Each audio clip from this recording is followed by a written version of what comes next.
Hey everyone, welcome to the Mighty Books Podcast, where we sit down and chat with mighty authors about their books, message, writing successes, struggles, and other relevant authorship topics.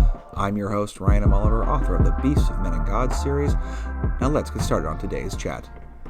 On this milestone episode, the 10th episode of the Mighty Books Podcast, is featuring Jeff Barnes.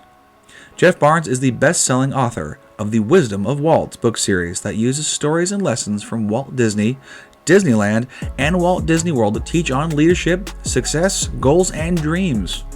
After more than 2 decades in higher education, where he created and taught the world's only accredited college course on the history of Disneyland, today Jeff writes and speaks full-time, challenging audiences to embrace conflict, overcome obstacles, slay dragons, and live their own great story.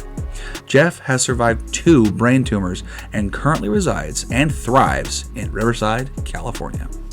Good day to everyone. Welcome back to another awesome episode of the Mighty Books Podcast. Today, we have Dr. Jeff Barnes with us. Jeff, how are you doing today? I'm doing great. How are you, Ryan? I'm fantastic and really excited to have this conversation with you about your book. So for just jump right in, what is the title of your book? Well, I'm fortunate to have actually 2 books, both based on Walt Disney, first one Disneyland, second one Walt Disney World. And I think more importantly, they're really about what readers and guests love about the Disney parks. And I take it a step further and try to show people how the parks aren't just an escape, but they're an example. And Disney isn't just the place where dreams can come true, but it can become the place showing you how to make your own dreams come true. And so for me, I take the Walt Disney story, the story of Disneyland, the stories behind Walt Disney World, and really challenge readers and the audiences in my keynotes to go out and start living their own great story. That's an excellent summation of the books. So what inspired you to write about Walt Disney and Disneyland in general? So I grew up in the Panhandle of Florida. My first trip to a Disney park was at age 10, Walt Disney World's Magic Kingdom, August 1974. And I fell in love with it. And I sort of over the next 7, 8, 9 years became that kid. If there was a reason to go back to Disney World, I was always the one counting down the days. I was always the one most excited. Actually didn't get to Disneyland until 1988. I was 25 at the time, going to grad school in the Bay Area. And when we came down to Los Angeles, went into Disneyland on a Sunday in August of 1988. And the newest attraction at the time was Star Tours. And that's what I was most excited to ride. That's what I wanted to ride first. And so we go into the park at around 11 a.m., which is a huge mistake. I turn right into Tomorrowland, and I asked the cast member, "Where's Star Tours?" And she says to me, "Well, you're in the right place for the ride, wrong place for the line." And she then ushers me back to the start of Main Street. And 3 hours later, I finally get to experience my first Disneyland attraction. And by the time we get out of Star Tours, Ryan, it's 2:00 in the afternoon. The park is hotter, the park is more crowded. And by the end of that day, if you had told me that I would be doing what I'm doing now more than 3 decades later, I would have told you that you were absolutely crazy. But I stayed in California long enough to realize that people are crazy about this little park here in California. And as a historian, I'm insatiably curious. And so I had to know, well, what did I miss?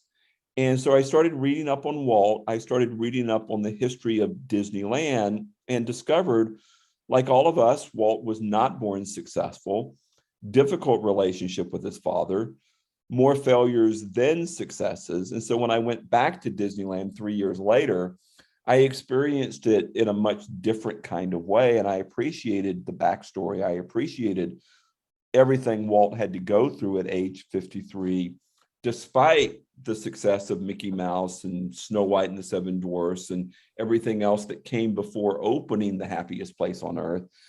I appreciated all of the adversity and obstacles he had to overcome to build that magic kingdom out of an orange grove in Anaheim, California. And I just fell in love with the story. Mhm. And I just started getting my hands on everything I possibly could about Walt, about Disneyland, and ultimately Walt Disney World, just knowing that it just sort of became the ultimate story around leadership, success, and again, overcoming obstacles and facing adversity. Wow, that's really impressive.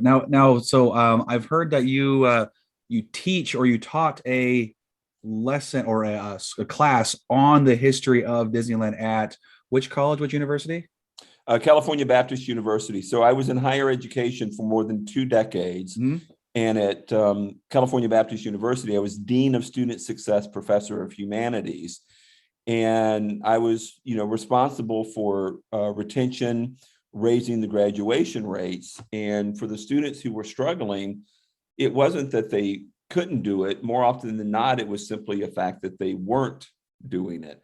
And so I wanted to take something that they already knew, something that they already loved, and connect that to them, and really challenge them to realize that they already had within them the power to succeed, the power to achieve their goals and to achieve their dreams.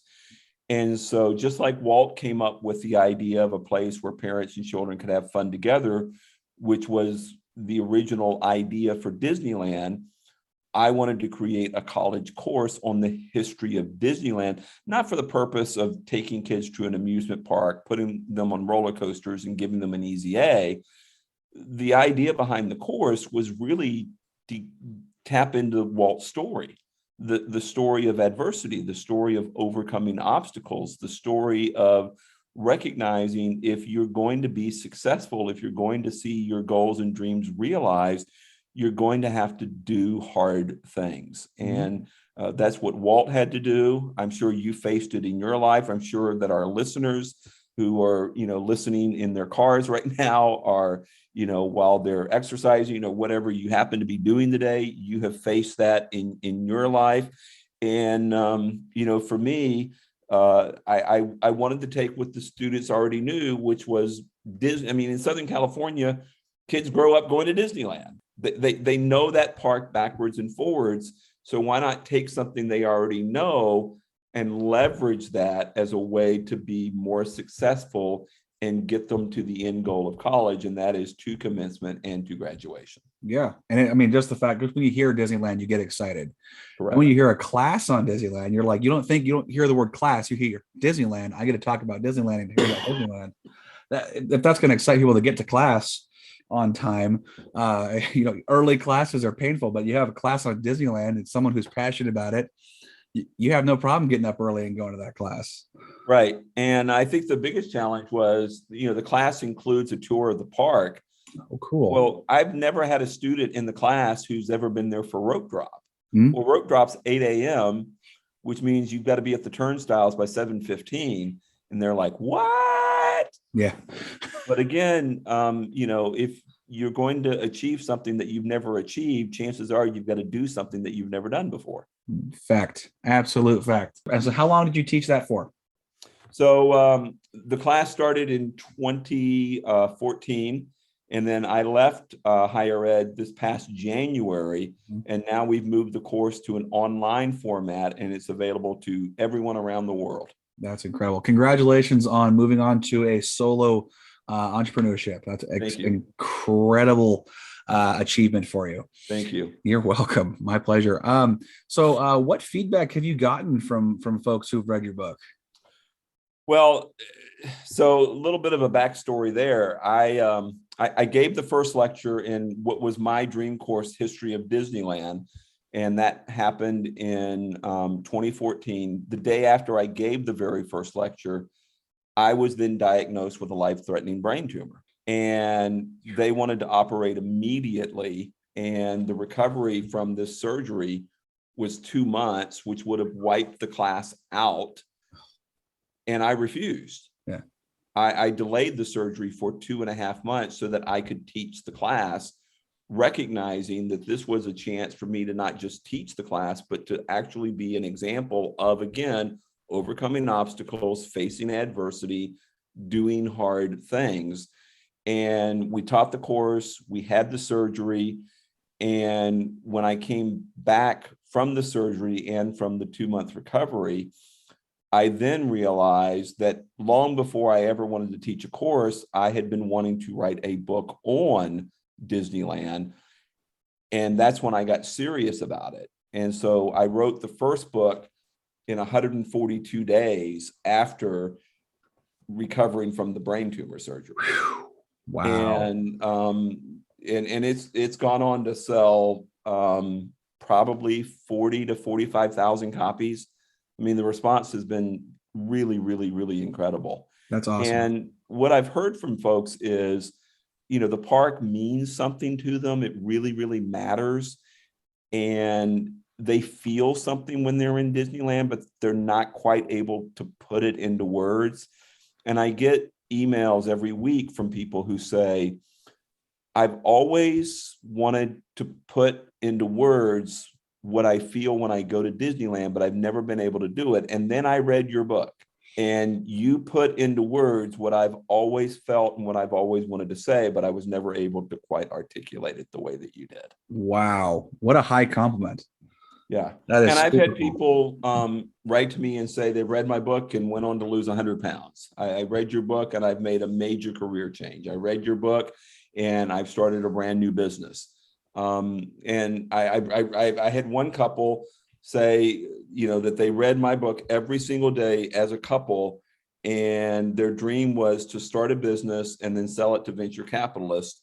And that's exactly what happened. No way. And it's just crazy to hear the stories that, something that you just dreamed of doing and you finally sat down and did it, and it would have that sort of response. Mm-hmm. Like you have sort of a responsibility there that you never knew you could possibly own. Right. How powerful. That is incredible.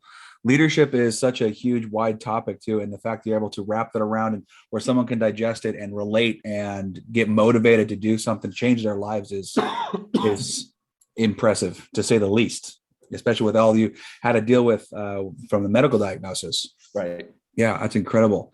So you said you have The Wisdom of Walt, and then the second book is called Beyond the Wisdom of Walt. So the first book focused on Disneyland and Walt. And then a lot of people don't realize, but Walt dreamed of what would happen in Florida. And he was part of purchasing the 27,440 acres. But he was diagnosed with lung cancer in November of 1966, was given 6 months to 2 years to live, and lasted only 5 weeks. And they broke ground in Florida 6 months after his death. Oh, so he never, Disneyland is the only Disney park that Walt ever actually walked in. Yeah. And so Beyond the Wisdom of Walt picks up the Disney park story following Walt's death and how his team carried on following his death. And it follows the same format of the Wisdom of Walt. It has the souvenir stops, it has the hand stamp stories, but it picks up, the vision. It picks up stories from Walt Disney World, but it still applies them to you, the reader. And what is your goal? What is your dream? What is it that you're trying to achieve? Yeah, that's very parallel with kind of how, like you said, with how you came up from you wanted to do this, you wanted to change your life, and other people are doing the same thing. And once he passed, his vision was so powerful that it translated to his team for them to keep on going to make Disney World a reality. Right. That's absolutely incredible. And so that actually leads to another question. So in the book, vision is a theme throughout a healthy amount of the book, dreams and visions. So Walt Disney had a huge vision. And how did visioning your dream help you get to where you are today? Well, I think for me, when it comes to leadership, I mean, vision is like just number one for me. I think a lot of times we mistake management for leadership. Mm-hmm. Management is about policy and procedures and maintaining the status quo. Leadership is, here's where we are, here's where we need to be, here's how we're going to get there. And Walt had this vision for creating a place where parents and children can have fun together. And he was going to take us there no matter what. And nobody believed in this dream. Nobody believed in this idea. Nobody believed in this vision, to include his own wife and his own brother. When he came home on Saturday afternoon, because he would take his daughters, Diane and Sharon, to Griffith Park and put them on a merry-go-round, and he would sit on a park bench and eat peanuts. And while they would ride the merry-go-round, he would dream of this place where parents and children could have fun together. And he came home and he told his wife, Lily, honey, we're going to build an amusement park. And she looked at him and said, oh, Walt, why? Those places are filthy. And he said, well, that's the point. Mine will be clean.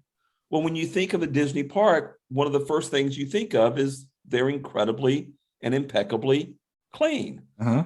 Well, part of the reason is a promise to Walt's wife, Lily, that his would, in fact, be clean. That was part of the vision. That was part of the dream. And when he gets to the studio and sees his older brother, Roy, despite Lily's doubts, he says to Roy, we're going to build an amusement park. And Roy looks at his little brother and says, Walt, you have had some crazy ideas in your day, but I'll tell you what, we are not building an amusement park. Right. And Roy was so adamant about this that he called the banks up and says, if Walt comes down there to talk to you about an amusement park, I better know about it, because I don't want him bankrupting the studio over this thing. Right. And at one point, the studio sued Walt over this idea. I mean, wow. it was absolutely going to be a financial debacle. Well, lo and behold, after Walt has spent $17 million to get the place open, and the original budget was $3.5 to $4 million, and he spent $17 million to get it open.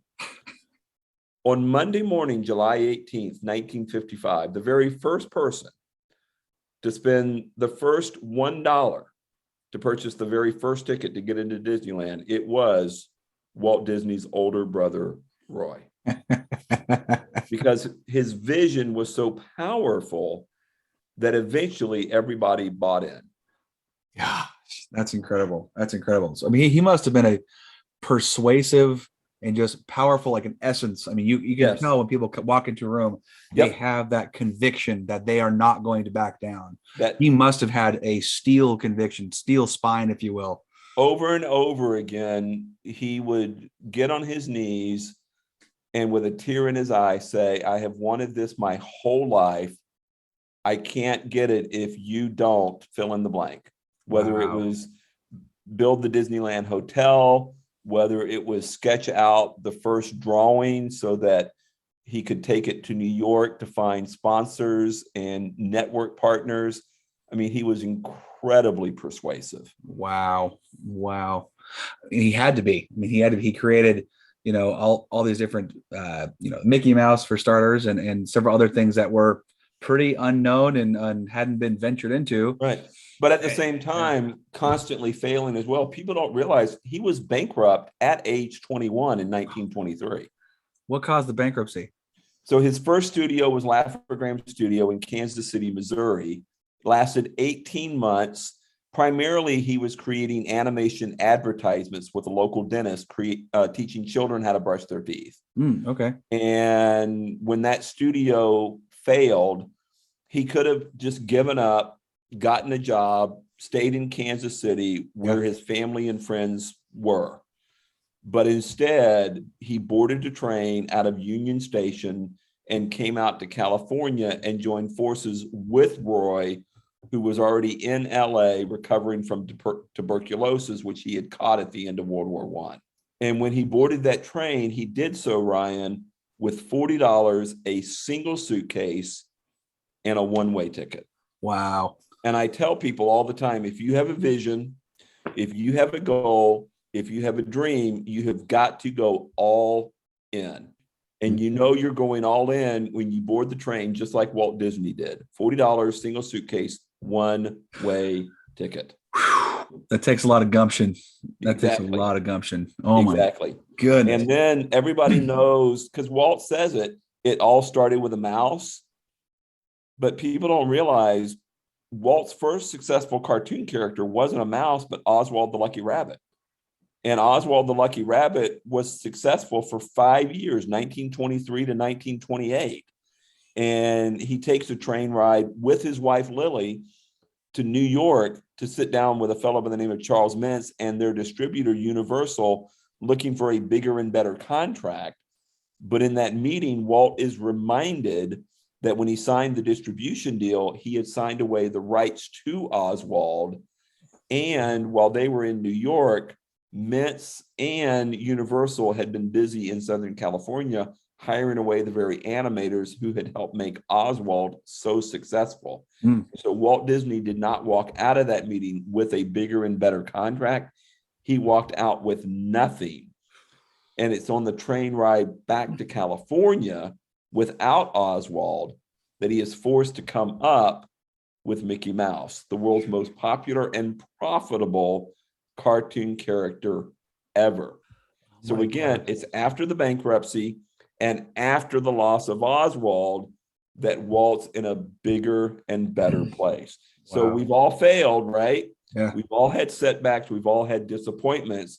We can leverage them to a better place if we allow ourselves to keep moving forward. Necessity is the mother of invention. And that was at that point, he had to come up with something. And by golly, he did. I mean, holy cow.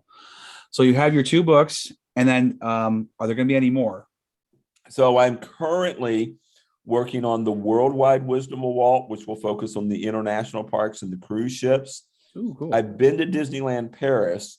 The challenge is getting to the Asian parks. COVID has obviously made that tremendously difficult. So you're going to go visit them. And then once you gather kind of your reresearch from those, that's when you're going to compile and finish writing the third book. Okay. Yeah. Okay. So, so there's been 2 challenges with that. COVID has made travel really difficult. And then I had a second brain tumor in 2020, which also made getting on rides difficult. Oh my gosh. So I was grounded for 2 years following the second surgery, but those restrictions were just lifted this past week. Okay. So, congratulations. So once travel's opened up and the restrictions have now been lifted up, then I can go and do the research. And some of it's been written, but I need to keep doing the research. But yeah, the 3rd book's coming. So what was one of the most surprising things you learned in creating your 2 books? I think the most surprising thing is great things happen when you just show up to write. You know, you want to be inspired, you want to be motivated to write, but when you show up to write, that's when you get motivated and inspired. It's not the other way around. So what my readers love most about my books are the souvenir stops and the hand stamp stories in each chapter. Those did not come to me until about halfway through the book. I mean, I would love to say I was brilliant and I had these great ideas and we were going to start out, doing exactly what the readers loved and what the readers wanted. No, those came to me halfway through the writing. So if you show up, then the muse or the magic will show up, but it's not the other way around. I 100% agree with that. I've gone in, I write fiction. So when I write my fiction, I've got a plan going, this is what I want to have happen during this particular chapter or event or whatnot. But I can't tell you how many times I've gone in with a plan and then an inspiration hits where I completely flip the script, change things up, add a detail, and it just makes it 10 times better. Correct. And I have way more fun doing it. And then B, the reader response is a lot better too. Yeah. No, I mean, I had, chapter titles and I had story ideas. Yeah. But then I just sat down and started writing and things would go in places that I just never dreamed, were possible. And it was like, whoa, that's just so much better than I could have ever imagined. Yeah. Yeah. So, well, and now you're traveling and being a professional keynote speaker, right. Which I've seen a couple of your posts online from venues you've hosted, and you're doing, your online class now. What has that been like, just being keynote speaker and traveling? So, I mean, the wisdom of Walt has been in, I don't know how many states at this point. I don't know how many countries we've gone to: Canada, Panama, Colombia, which was really, really cool. Wow. And, people just love Disney, and they love being inspired by Disney. They love hearing that Walt failed before he succeeded. And, this idea that, the parks can be a source of inspiration, and, hearing about their favorite attractions. And a lot of people don't realize that Doritos were invented at Disneyland, and, using all of that stuff to inspire and motivate audiences is really, really cool. So yeah, I'm really privileged that the books have been successful and became a platform for me getting to write and speak full time. That's incredible. What's one of your most memorable keynote speeches that you've given, or like a place at least? So I think I did an all-day workshop in Panama 2 years ago, and that was just really cool. It was just an amazing group of people. They were all leaders in various companies, and just really warm, really, really gracious, and just, they couldn't take enough photos, and just really, really, really, really warm folks. And then same month, actually, and maybe this was all because it was before COVID and the world just changed, but I did a keynote at the Disneyland Hotel. Oh, cool. And it was for an audience of 2,000. And and again, I'm just a Disney fan, right? And the idea that I would ever reach a point where I could be on a stage at the Disneyland Hotel in front of 2,000 people. And the other thing that's cool, Ryan, is like, they check you in at the Disneyland Hotel and you don't have to pay for it, right? You get up in the morning, you ride Peter Pan, you ride Space Mountain, you ride Pirates of the Caribbean, and then you quote unquote go to work. And at the end of the day, they hand you a check. Yeah. And wow. it's like, this is crazy. This is crazy. Like, how did I get here? And you're like, why didn't I write these books sooner? That's anytime I talk to an author about I ask one thing they would change. They go, I would have written my books earlier. Yeah. That's the one thing that they say often. I would have written them earlier, get started younger, been more voracious with learning, and that would have opened so many more doors earlier on in my life. But you don't know until you know. I mean, I'm doing a presentation in Dan Cockrell's online community. Dan Cockrell, his father was executive vice president at Walt Disney World. And then Dan started out as a parking lot attendant, and then went on to run Hollywood Studios, Epcot, and eventually Magic Kingdom. Wow. But I'm doing a segment in their online community in a couple of weeks titled Finish the Book. Mm-hmm. And if you're an would-be, everybody wants to be an author. Nobody wants to be a writer. Yeah, true. And the title of the segment is called Finish the Book, because if you want to be an author, the answer to everything is finish the book. Yep.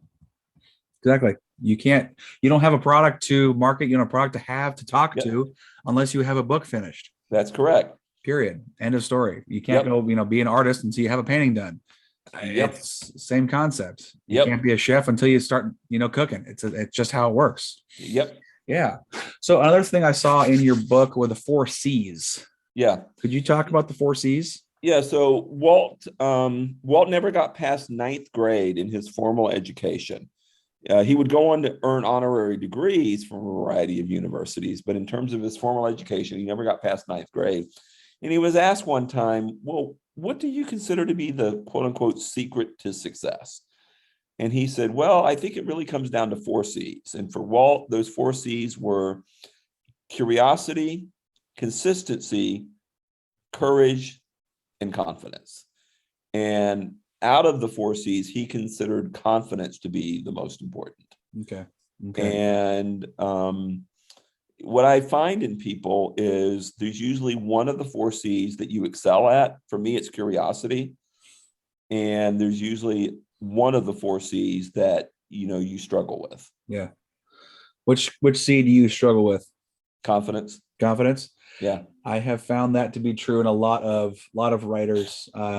Another author I interviewed a little while back said the same thing that makes us great writers makes us poor promoters. And it's just that humility that we have, that self-reflection of, I maybe, the questioning, I'm not good enough to do this. There's always someone better. You have to almost ignore that voice in your head and just do it anyway. Yeah. And that can be very challenging to do. So awesome. Thank you for that. Now, this is a fun one. How often do you visit the happiest place on earth? I've been probably 800 times in the past 10 years. Holy cow. That's awesome. Yeah. I mean, I was just there on Wednesday. Yeah. Yeah. So I go a lot. Yeah. I would hope so. Being as, Disneyland is your primary topic. Well, that and Walt Disney, I would kind of put them the same, but Walt Disney and Disneyland is. Yeah. I in the mean, same before category there. COVID, I had a pass for, and they don't sell it anymore. COVID kind of just changed the dynamics of everything. Mhm. But I had the pass for Disneyland and Walt Disney World. Yeah. And I still have passes for both, but they're not connected anymore. Oh, okay. Okay. So Wow. And what's your favorite attraction there?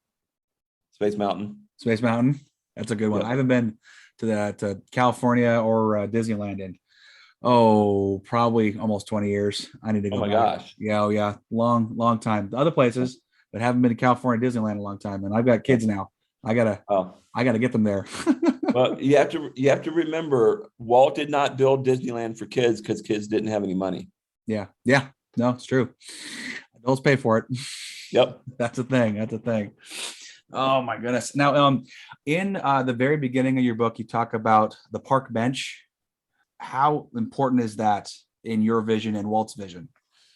So what really drives me, Ryan, is this idea that everyone has some sort of idea, just like Walt did when he was sitting on that park bench and his daughters, Diane and Sharon, were riding on the merry-go-round. Everyone has their park bench idea, some sort of crazy thought, some sort of dream or vision that might not change the world the way that Disneyland did in 1955, but it could at least change your world. The challenge is, and Walt says, all of our dreams can come true if we have the courage to pursue them.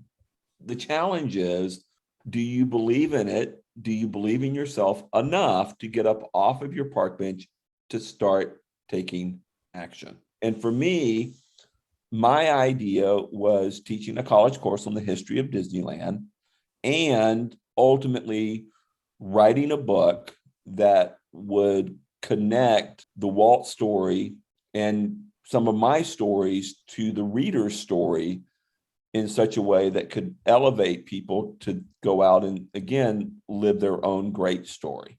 And I had no idea if it would work or not. Absolutely none. Any more than Walt had this idea that building the first theme park would work. And, we want certainty in life, but there is no certainty. The only thing that's certain is change. Yes. Everything's always inevitably going to change. So what I want is for people to get up off of their park bench and to start taking action.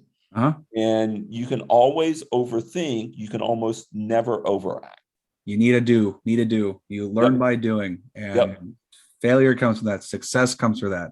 Yep. As you have already said many times with Walt, he failed a lot, but he picked himself up and kept going until he succeeded.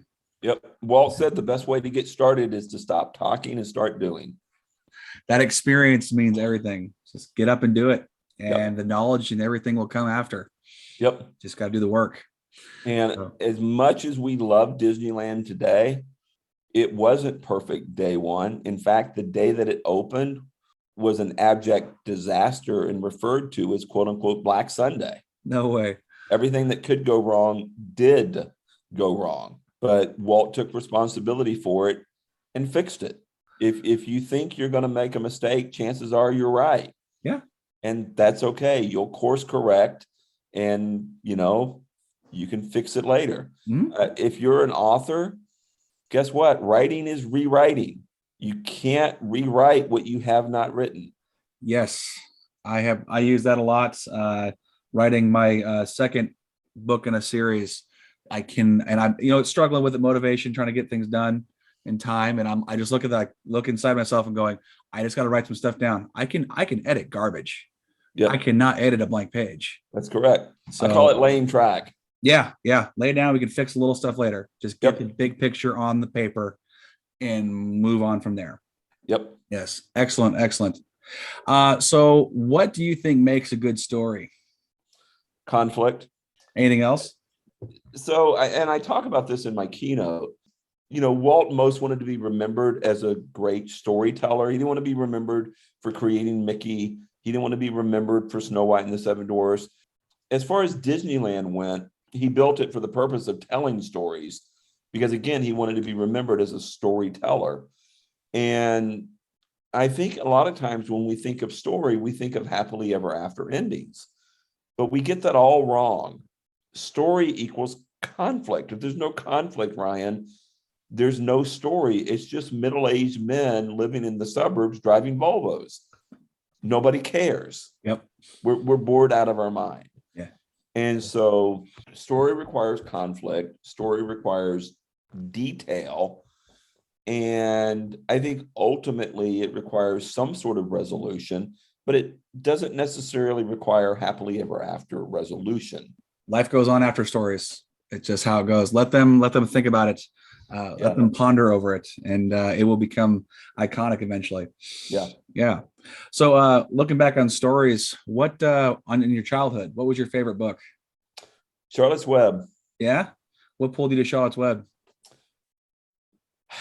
I think I've always kind of pulled for the underdog, and there was just something about that poor pig. I mean, Charlotte's Web, and I think I like the way that the spider, sent the messages through the web. Okay. So any suggestions that you have for up and coming writers, to become better, and just to improve their overall, their 4 C's? Well, I mean, writers write. Mhm. I mean, that for me is probably the most important thing. Write as much as you can, read as much as you can. So I was always stunned. I would teach writing for university success at the college, and I would ask them to bring in a sample of what they thought was good writing. And they almost to a student could not do it because they didn't read. That's ridiculous to me. Yeah. It's absolutely insane. Yeah. So write every day, read, pay it, and when you find something that you like why do you like it? Mm-hmm. What's good about it? That self-reflection is absolutely incredible. And I mean, that just a thing I like to do when I'm reading is anytime, it doesn't matter what author it is, if you find a word that just hits you in a certain way, or a way they hit a topic, or really anything, it just resonates with you, write it down, mark it, do whatever, because you can come to that and you can essentially take that same format and put it in your own stuff. I mean, and then over time it just becomes kind of blended into your writing. Yeah. And then I listen to a lot of music. I listen for really good writing in music. Okay. Yeah, that's actually the first time I've heard that from an author.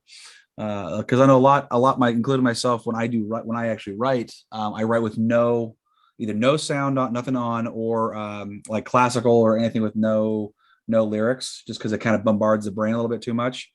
But I do like listening for music for the lyrics and for passing on messages and storytelling.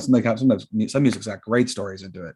See, I listen for storytelling in the lyrics. Yeah, and those are some songs that are really powerful, absolutely powerful. Yep.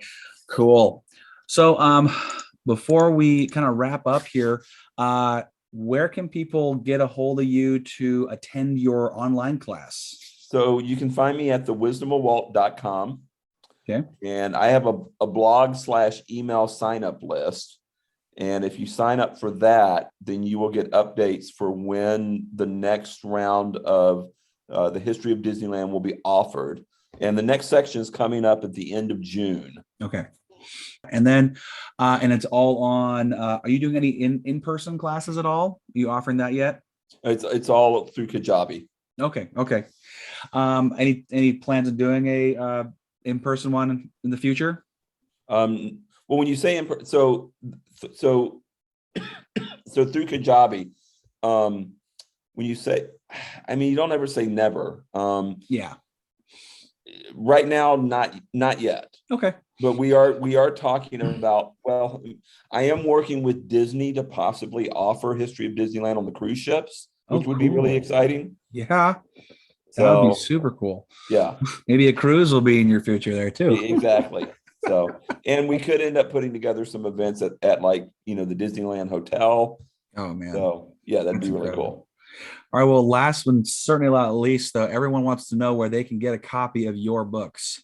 So you can find me on Amazon, of course. And the other, if you would like a personally signed copy, then you can just reach out to me, jeff@thewisdomofwalt.com, or you can just text me 520-227-9543. I've got plenty of copies in my garage. I'd be happy to sign and ship them to you directly. Well, Jeff, it has been so fun listening to your expertise on Disneyland and Walt Disney and leadership. I really appreciate you taking the time out of your busy schedule to meeting with me and having a conversation. All right. Thank you, Ryan, and best of luck to you and to all of your listeners. Thank you so much. And everybody listening, I hope you had a great time, and check us back next time. Are you an author? Do you know someone who is? If so, then message me, Ryan Oliver, at ryanmoliver.com to set up a free appointment to discuss being showcased on the Mighty Books podcast. If you enjoyed this episode, make sure to subscribe to the Mighty Books YouTube channel and share the link to this and more episodes with your friends and family. Thanks for listening. So long for now. Stay mighty and keep reading.